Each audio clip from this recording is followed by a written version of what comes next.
Want to know how to become a mortgage loan originator in Pennsylvania? Here's a step-by-step guide on how to get a PA MLO license. Step 1. Start and complete an NMLS-approved mortgage loan originator course, plus our 3-hour PA MLO laws course.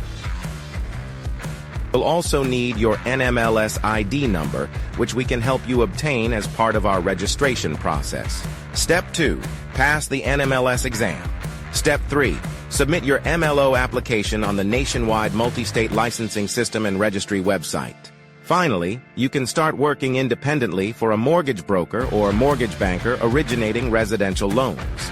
Visit 24houredu.com to start now or call us today at 888-405-4453. We have everything you need, plus our exam prep package is included free.